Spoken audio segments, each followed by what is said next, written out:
All right, so we're back again for another free-to-play episode number 3 here, and we're getting another daily login, which is going to be an epic pair of boots. I really hope those are speed, because if those are speed, I could use them a lot.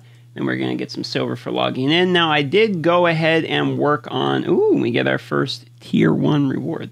It's actually better than I remember the very beginning ones being. So we got some crit rate gloves already with accuracy. That's nice. Ooh, we got speed on a speed set piece there. That's very nice. And then this Road Divine Life with the other piece, and looks like we have accuracy again. Okay, so yeah, it's not bad for the very first rewards. Skip past all the pay-to-win stuff. Skip past all of that. All of that. All of that, I said. Oh, all of that. And here we go. Let's go on to episode number 3. Nope, the boots did, in fact, not row speed. They rode attack percentage, crit rate, accuracy. I'm not sure if someone's going to be able to use those, but...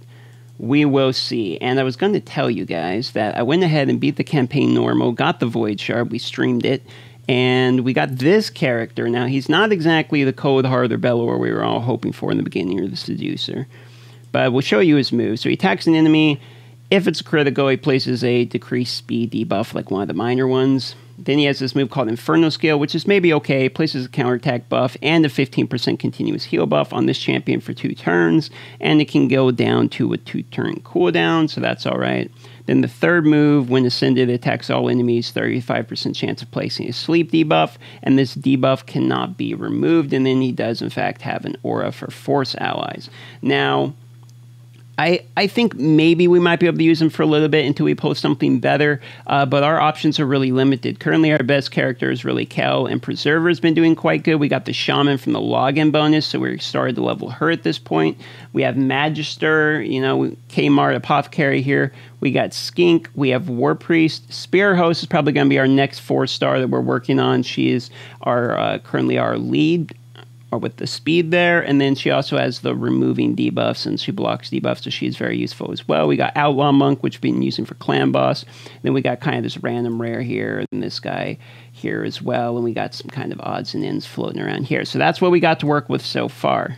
I haven't really been working on the challenges as much as I should. I know I'm going to be needing the books, and for sure the Ancient Shard rewards, etc. So since Magic Keep is up currently, what I'm going to do is I'm going to go see if I can get the Magic Keep portion of the quest done, at least auto stage 3 times or whatever it was, just to get that one knocked out of the way, since it's going to take a week to go through and do all of these. Okay, we got that one done. The next one's going to be we got to do the Force Keep, Void, Arcane, Spirit. We got to do all those, so on their prospective days we'll continue that one. The artifact challenges are going to be from clearing stage 1 of these places on normal, so I'll probably need to go through real quick and do these, because I need these books at this point, I think, for Kel. So I'm going to go back to the normal campaign to complete this before we go and start the hard campaign. Okay, so this is awesome. I was just doing the campaign, and check this out. We pulled a new character. Attack one enemy 2 times. I love a double hit. Attack one enemy, remove 2 random buffs from the target. It's not percentage or nothing. It's just a remove. Goes all the way down to a 2-turn cooldown. So that's going to help a lot with Magic Keep. I think I'm going to use them in Magic Keep. Then the third movie, attacks one enemy. Enemies killed by the skill cannot be revived. So it's going to help in Ice Golem a little bit too. So I think for early on, this is not a bad pull. Increases ally attack in all battles. I don't have one of those auras yet. So I'm actually pretty excited about this pickup here while I'm going through and completing these missions. So that was nice. That was a nice little extra incentive right there.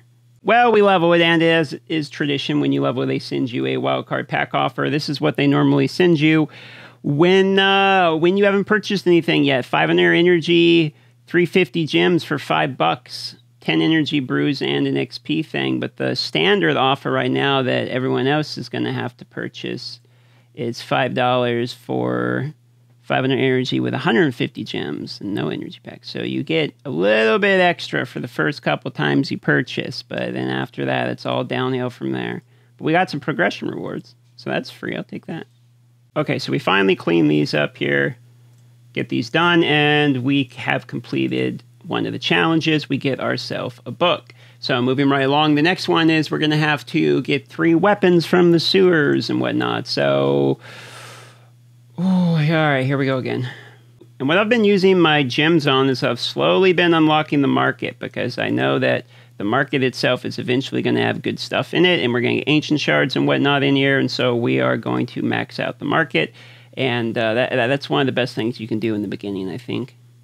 You know, going back through this is actually kind of cool because I'm at the point now where I really don't touch any of these stages on my main account, but you forget that they look pretty good. I mean, the level design of the game is actually pretty cool looking in the backgrounds and whatnot, and kind of reminds me of Diablo a little bit. They have some quality in the graphics. You know, the kind of the sewer water going through looks pretty cool, and it's kind of enjoyable to go back through and see it. What's not enjoyable is having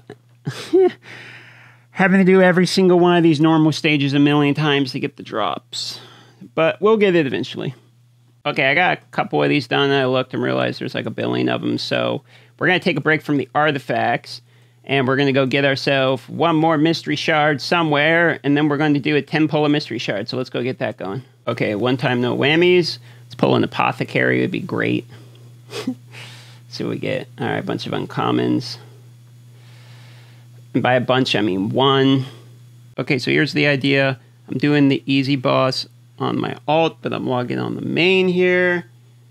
And I'll attack down the boss on the main when I get a key in an hour, 1 hour for a key, and then I'll complete the easy boss, and we'll get 2 chests on the alt. So that will probably be for tomorrow's video. We'll get the chest unlocked, but at least we can get the Clam Boss hit in here. I'm kind of curious how much damage we're actually going to be able to do on the Clam Boss now that we have Kel, you know, level 40 here, and we got Monk Outlaw and all that. We got to get them kind of leveled up and going, but I'm not sure the Clam Boss is something that I'm immediately going to be able to do very much to, but if I can pick up a chest every now and then with a few potions in it, I think that's about as most of I can expect here, and they're actually lasting a little bit longer than I would have guessed. I thought for sure they'd all be dead by now, but Kel's kind of getting some time to get a few poisons off. Need to get him ascended is the thing. It is Magic Keep Day, so that's a good point. Maybe I should go work on the Magic Keep. I think that's what we'll do after this. We'll get a little bit of damage done here. I'm very curious to see what you guys think here. I'm thinking 500k, maybe, if we're lucky, just from the poisons. Maybe that's high. Maybe 400k. 300 at the lowest, I'd say. Okay, we got the 500. All right, and that's not bad for just starting up. Cal's getting a little bit of damage. Okay. So let's go get those magic potions. And I have to go through here and do a little bit of work too, because I need to climb up in the arena as well as get some additional arena points, because I need to start working in the Grey Hall. So I'll do some of that as well here. Okay, there we go. We got Kel to 3 stars. So now if you look at his skill here, you look at this one, here we go. It has an extra 15% chance of inflicting a critical hit. So now we have that on that ability as well, so it's going to help us crit, farm a little quicker. And we do need some skills on him. Now I have some books, I believe, but I'm really not quite ready to let these go yet. I'm holding out that there is a Void Shard that we're going to potentially get here. If you look at the campaign here, now we do have these gems already. I got the 50 gems, but I've been slowly going back through and 3-starring. So when I 3-star the normal campaign, we are going to have a Void Shard, and the Void Shards are going to be few and far between, and that means Void characters are going to be few and far between. When we get that Void rare, it's going to be near impossible to be able to book him. So I want to try to use Kel's skills with duplicate Kel's if possible, though it might take a while just through mystery shards. And I want to use books on voids if possible. Now the first void character we have, I've already showed you in Marquis. I'll try leveling them, and we'll try them on the next episode. Today I've got some progress now already. We got all the way through the campaign. We got our first void.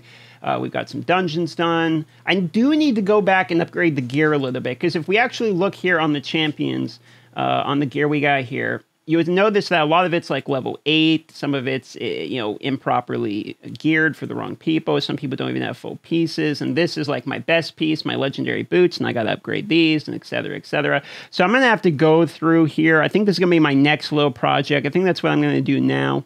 I'm going to go through here, clean off a lot of the old gear we got here, try to level up some of the better pieces, put better sets on, and then for tomorrow, for next episode, what I'm going to do is we're going to going to go back through the campaign, and we're going to try a 3-star the campaign. That way, if I can get it all done nice and tidy, we'll get another Void Shards. Otherwise, we're going to be moving on to hard, and I'm not sure how hard is going to be, but we got to work on it because eventually we're going to get that Sacred Shard, okay? So that's going to wrap up for episode number 3. Make sure you like the video, please, to help us out in the YouTube algorithm, and sub if you want to see more of these videos. Hit the bell to be notified. Cheers, guys. I love you all. Thanks very much for watching these and supporting my content, and I'll see you on the next video.